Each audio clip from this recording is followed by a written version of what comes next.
Hi, my name's Joe, and I'm going to be doing the talk for the young people. This is a young people's workshop, but you're very welcome if you're not a young person. Usually I'd be helping to organise the 15 to 18s tent, so if you're that year, I probably would have got to know you a little bit, which would have been nice, but we're really grateful to have this kind of situation. We can still do something. And welcome also to all the other kind of youth streams and youth ages. Hope you enjoy the talk. So what we're looking at today is faith in a very specific way. So basically, many people I speak to think that the word faith is synonymous with the word ignorance. You know, the understanding is that faith means forcing yourself to kind of believe something which doesn't really correspond with reason or evidence. You know, even though you cannot see something, you still believe it. That seems to be what a lot of people think. So in this talk, we're going to have a little look at this idea. It might be something that you yourself think or have a bit of a problem with, or it might be an idea which your friends and peers would kind of often criticize your own Christian beliefs with. And it's certainly a stumbling block to many people that I've spoken to. They kind of have this issue with faith. So we're going to look into what faith really means.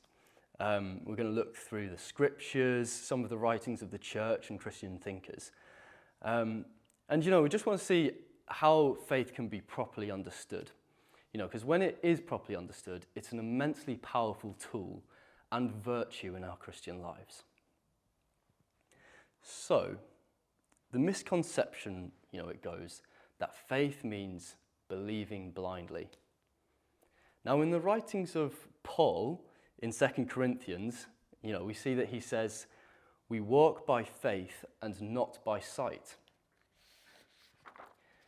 Now, there does kind of seem to be a bit of a contradiction there between faith and what is evident. You know, we walk by faith and not by sight. And you can see how people can quite easily come to this conclusion that, you know, there's something not quite right there. But it's not the whole picture, I think, the way people interpret that. And I hope in this talk, you know, we can kind of come to realize what Paul's really saying when he says faith and not sight. So someone who I think helps us to do this is C.S. Lewis. You might have heard of him. He's probably most famous for writing the Chronicles of Narnia, you know, The Lion, the Witch and the Wardrobe and so on and so forth. So you might have read those. But he's also written lots of many other things, and he was a really clear thinker, especially about topics of faith. And he helped many people to understand what their faith really meant. So when he's talking about this aspect of faith, he very helpfully for us compares his understanding of faith, you know, during the time when he was an atheist, with the time after he began to believe in God. So he recounts this time when he was an atheist, and he said he used to wonder why people thought that faith was a virtue. That was his problem with it. So here's a quote from him that makes that point kind of clear. So he says, "Obviously, I used to say, a sane man accepts or rejects any statement, not because he wants or does not want to, but because the evidence seems to him good or bad. If he were mistaken about the goodness or the badness of the evidence, that would not mean that he was a bad man, but only that he was not very clever. And if he thought that the evidence was bad, but merely tried to force himself to believe it in spite of it, that would merely be stupid." You know, this is kind of a similar way that kind of people interpret when we kind of practice faith, that's what they think we're doing, you know, kind of forcing ourselves against the evidence, in spite of the evidence. But C.S. Lewis says, even though that was his opinion when he was an atheist, that he still holds to that. So, you know, he says that's still true. You know, you do have to believe that Christianity makes sense. You do actually have to think that. You know, if you don't think that, like, you have to do some work. And this talk isn't necessarily about, it's not specifically about kind of looking at why should you think that, you know, all the parts of the faith make sense and believe in God and things like that. But if you are sitting there thinking that you should be forcing yourself beyond what seems to make sense, you should do some work, you should do some reading. And I'd say a really good place to start if you're in that position would be to look at kind of the lives of the saints and some of the holiest people that you're aware of. Because there you see, well, at least I think is quite evident, is like a level of love that just isn't humanly possible. It's a really tangible evidence that God is acting in these people's lives. So that might be a good place to start. And there's lots of other things you can do. Talk to people who know more than you about that and try and get to the point where you do believe in it. Anyway, going back to C.S. Lewis, he describes this dynamic of faith not to be a forcing of your beliefs in a direction against reason, but he says this: faith, in the sense which I am here using the word, is the art of holding on to things your reason has once accepted in spite of your changing moods. And the point he's making is that faith is holding on to what you know to be true and what you previously thought I believe in. You know, when your emotions and imagination or the situation you find yourself in makes that difficult. So he uses a really good example, which is basically, you know, if somebody knows that a person that they're attracted to is actually quite bad news for them, you know, in pretty much every single way, you know, they think about that beforehand and they think, okay, that is just would not be a kind of healthy relationship. And everyone around them thinks the same, you know, but they find themselves in the situation with that person and they suddenly seem to kind of rethink all their previous thoughts on that now that they're actually there. You know, all of that logic just goes out the window because of the situation that they find themselves in. You know, and they think, actually, maybe this relationship could be good for me. And, you know, I certainly know many people who have been in that situation, and I'm sure you probably do. But the point is that we should kind of give a sense to our Christian faith by reason.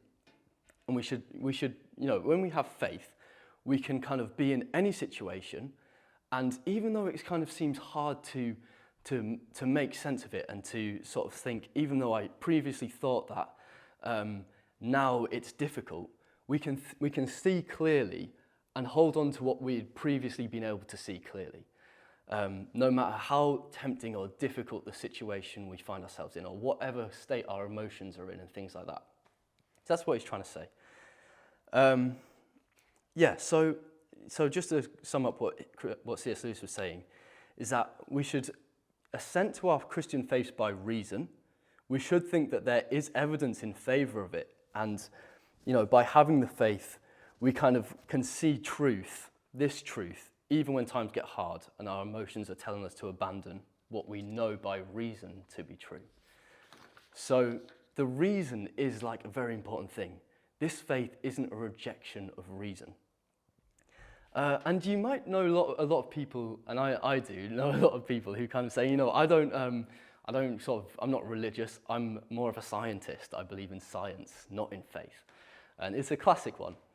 And I actually did a biology degree, so I am only a bachelor's, so, you know, I'm not like top level, but I am by some qualification a scientist. And, you know, when you're doing science, you have to kind of do like experiments on the most minute of details and to try and eliminate all doubt on those tiny little details, right? And people kind of throw this statement out there saying, you know, I only believe in science. And it's absolute rubbish because they don't, you know, kind of understand every tiny little detail of the world absolutely perfectly. You know, like, I'm sure you use your phone every day, but you don't figure out that, you know, all the electronics and all the computing and all the technology behind your phone and think, okay, that's definitely going to work, so I'm going to touch my phone and then something will happen. You know by kind of your experience that if you touch the phone, you know, and whatever, that it's going to work. But you don't understand every minute detail of it. Somebody else probably does, but, you know, we wouldn't get very far in life if we didn't, you know, come to the point where we know enough to act. But if we had to think, oh, I have to understand every little detail scientifically, we wouldn't get further. So basically, kind of when we're living in faith, we have to sort of understand something so we know that the faith makes more sense than anything else we can think of.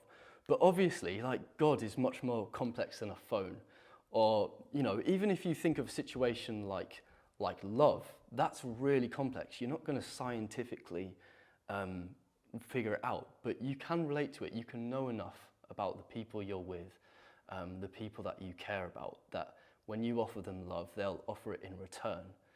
And there's something similar in God. Like, we have to get to the point where we can trust enough, but then the trust kind of passes beyond that, because we know that God is much more complex than we can understand, but we can act. We still need to act, basically.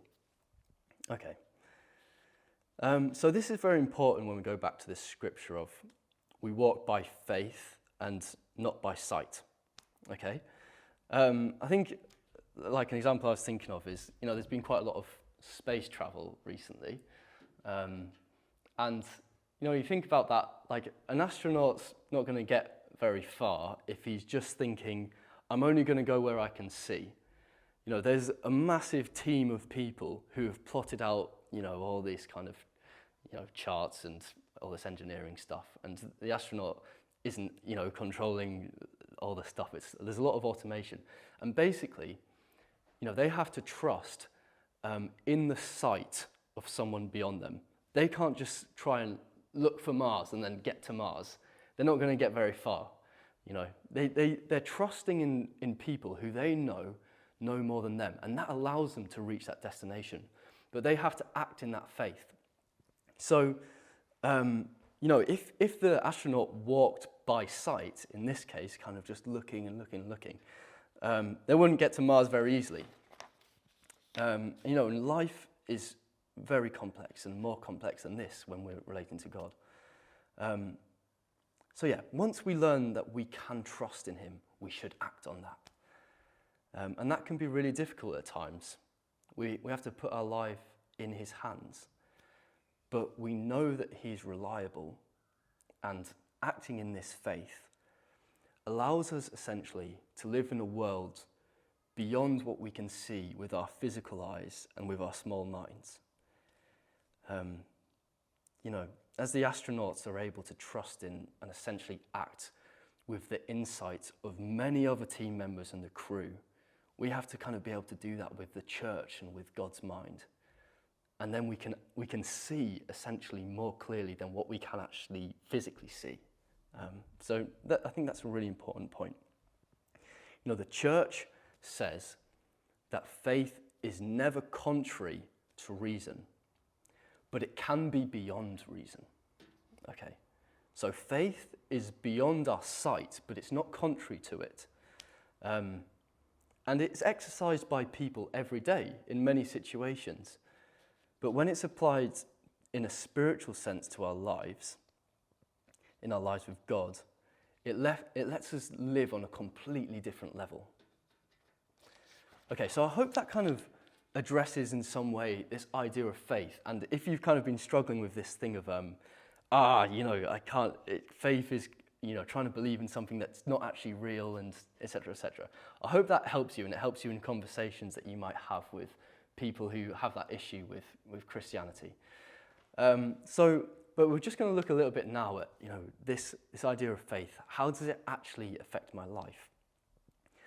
So if we look to the Bible for a little bit, we see in the letter to the Hebrews this quote. Now, faith is the assurance of things hoped for and the conviction of things not seen. And can you sort of see a little bit now what that means about this not seeing? These promises that God has given us aren't right in front of our face, but we can trust that it is reasonable to think that he will actually give it to us, and he will respond and he will act when we act, even though it's not right in front of us. And going back to what C.S. Lewis was saying, we can hold on to this, even though the situation seems to be against, it's screaming at us to kind of abandon what we've previously agreed with. And this faith gives us an assurance of these things. So this chapter 11 of the letter of Hebrews, it kind of goes through many practical fruits of faith. And I think it's quite helpful. So it uses lots of kind of stories from the Old Testament. So first we have Cain and Abel. And if you don't know that story, they're kind of the sons of Adam and Eve. And Abel gives an offering to God of kind of, I think it's a lamb, and Cain gives some of his crops. But Abel's offering is kind of more favoured by God than Cain's. Basically, he gave a pleasing offering. And, you know, in the letter to the Hebrews, it says that by faith, Abel offered a sacrifice pleasing to God. So, really what we're seeing here is that Abel could see the reality of God more than Cain could. So Abel understood, because of his eyes of faith, that even though he was sacrificing something that was highly valuable to him, it was worthwhile, as the fruit of giving this to God kind of outweighed that cost. But Cain, on the other hand, he couldn't see this because he didn't have faith. You know, so we need to make these acts. We need to act with the understanding that it's more beneficial to make these kind of sacrifices in the places that God asks of us than to not to. God does actually care about our good. So we have to hold on to that and see with real eyes that, you know, this reality. And then you've got another story. It says, by faith, Sarah herself received power to conceive, even though she was past the age. And this is from Abraham and Sarah. And they were, you know, really, really old, and they had no children. And essentially God helped them to, you know, have a child. They were able to have a child miraculously. But this letter to the Hebrews says that this disposition of faith essentially allowed the power of God to enter into Sarah so that she would be able to conceive. So with us, faith gives us access to the power of God in our lives when we live in this way. And then we've got another thing, which is from the life of Moses. There's lots of other things listed there, so I encourage you to look at it if you want. But this one's from Moses, and it says, by faith, Moses left Egypt, not being afraid of the anger of the king, for he endured by seeing him who is invisible. So this is kind of what we've been talking about. He saw the reality, though it was invisible, but he could still see it, and he still acted upon it, even though it wasn't in front of his face. And look at the fruits of it. Look at the fruits of being able to lead Israel out of captivity and everything that's proceeded from that in this whole tradition of salvation and things like that. And because Moses had the eyes to see God, even though it wasn't abundantly clear to him, all these things were able to happen. So, you know, we need to have this in our lives, this faith. We want to be able to see the reality, even though it isn't immediately obvious to us. We want to be able to trust in God so that these things can come forth in our lives. And I'll tell you like a little story of somebody who exercised a lot of faith. Basically, I had a gap year after I finished school, and I went to be with a kind of a missionary organisation for a while. And the kind of founder of this missionary organisation at one point felt that God was saying to her to give away all of her money and then go to the poorest country in the world. And, you know, they had some financial resources that could have obviously helped to establish this mission in the poorest country in the world. But she felt this, and this is real, I've met these people and seen the fruits of where they are now. This is real. So they gave up everything, gave away all their money, and she went to this country by herself. And for the start of it, she was just kind of basically living as a homeless person in a really dangerous environment. But she trusted that God had asked her to do this and that fruit would come from it.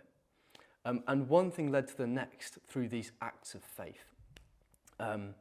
And basically, you know, where I was, they had built centres all over the world which cared for orphans and children, and they'd evangelised thousands of people. And you knew, because God had said to them to give away everything before they did that, and they acted in faith, that God had literally raised all this from the ground, miraculously. And all these people were only blessed because this person was able to stand in faith, act in faith, see the reality that wasn't clear before her eyes. And we've just got to do this. Like it can be so difficult in our kind of lives, and there's so many times where it just seems really easy to think, oh, it's just more convenient for me to not think about whether deal with my doubts and to think about whether God is real, and I should act like he is real and things like that. It's just more convenient on a social level or whatever. But by doing that, I just think everyone should open their eyes and just take a step back and think, what really is this kind of life that is without faith? And what is this life without kind of the real world beyond that of God, that this spiritual world that God is, he's opening to us. He wants to act in our lives. He wants to give us grace. And as I was saying earlier, when you look at some of the lives of the most amazing people who ever lived, God was so prominent in their lives and really clearly acting. And all these things these amazing things that happened in their lives happened because they could act in faith. They could act by seeing the world and the reality that was beyond what was in front of their face. They had a kind of real perspective. And if they hadn't done that, so many people wouldn't have been blessed. Now I think of Mother Teresa, who was another person that I spent some time with her ministry and her sisters at one point. And if she hadn't said yes to God and given up a life which she kind of really enjoyed, to trust in him, to act in faith, to believe that he would bring about good through her life, all those people would not have been kind of loved, and they would have just been left there kind of dying on the streets.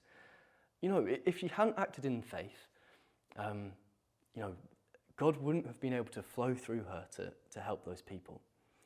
So, I think the point is, the evidence is really clear when we open our eyes, that God is there. God is there, whatever situation we find ourselves in. We need to act as though, in the reality of that. We can see that God is trustworthy.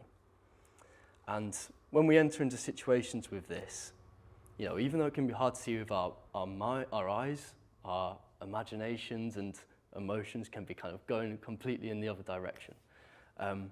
We need to trust that God is good, God is powerful, that he cares about us. And we can act upon this in faith. And when we do that, God can really bring about marvelous things in our lives. So I hope that kind of is an encouragement to you, especially kind of in this time where we're all in difficult situations and things are kind of be all over the place. But God is with you. God is really with you now. And I just encourage you to try and open your eyes to see that and to act upon that. Thank you, and God bless. In God's image, he created them.